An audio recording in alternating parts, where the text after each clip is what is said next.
C'est l'histoire d'un homme qui s'est trouvé au mauvais endroit, au mauvais moment. Il était ingénieur, il était haïtien, il était noir. Il s'appelait Joseph Laroche. Haiti chérie, says Haiti is my beloved land. Oh, I never knew that I'd have to leave you to understand. Joseph Laroche est né en 1886, ici, au Cap-Haïtien, une ville au nord d'Haïti. Issu d'une famille bourgeoise, il est élevé par sa mère, une riche commerçante. Détail insolite, son grand-père était le bottier du roi Christophe, qui a marqué l'histoire de ce pays.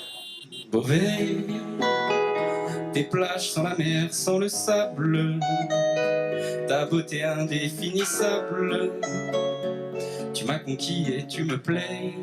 En 1901, Joseph Laroche a 15 ans. Il est envoyé en France pour finir sa scolarité. Il débarque ici, à Beauvais, à l'Institution du Saint-Esprit, un pensionnat religieux. L'école a été détruite pendant la Seconde Guerre mondiale et reconstruite à cet endroit avec le même nom.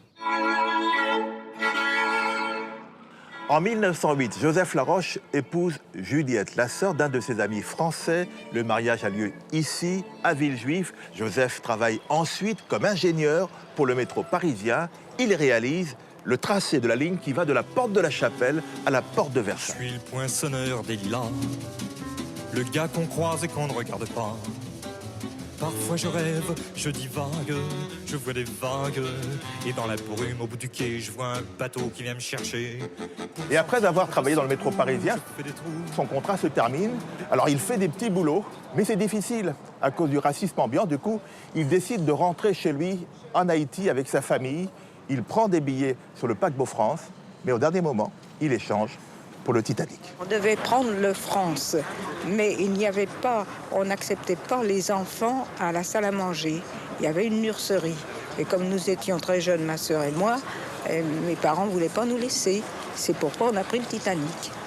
Ce départ de Paris pour Haïti est un bouleversement pour la famille Laroche. C'est une nouvelle vie qui commence, mais avant de prendre le bateau, il faut prendre le train.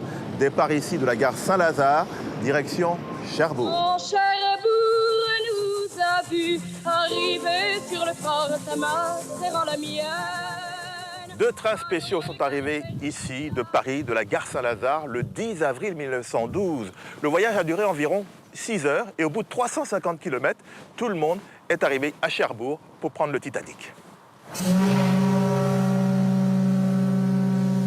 Dans la nuit du 14 au 15 avril 1912, c'est le drame. Le Titanic heurte un iceberg. 1496 passagers périssent. Joseph Laroche en fait partie. Mais sa femme et ses 2 filles sont sauvées. Oui, parce que c'était les femmes et les enfants que l'on sauvait d'abord. Et on a été dans un canot où on a passé la nuit jusqu'à ce que le Carpathia vienne nous sauver.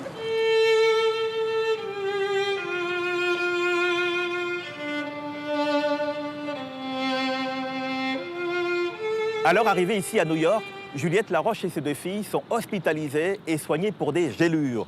Désemparées, sans rien, sans le sou, elles sont prises en charge par une généreuse donatrice américaine avant de rentrer en France au terme d'une douloureuse escale qui aura duré 3 semaines. Que serais-je sans toi qui vins à ma rencontre? Que serais-je sans toi qu'un cœur... Juliette Laroche est enceinte au moment du naufrage. Elle revient s'installer ici, à Villejuif, avec ses 2 filles et accouche d'un garçon qu'elle prénommera Joseph en mémoire de son mari.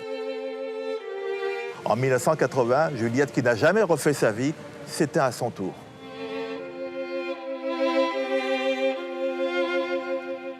En dehors de l'Association française du Titanic qui le mentionne, Joseph Laroche est complètement oublié. En 1996, sa fille, Louise, retourne à Cherbourg pour un hommage aux victimes du naufrage et en particulier à son père. Haïti, pays soleil, Haïti, belle merveille, Haïti, où pas des feuilles, Haïti, cœur en deux.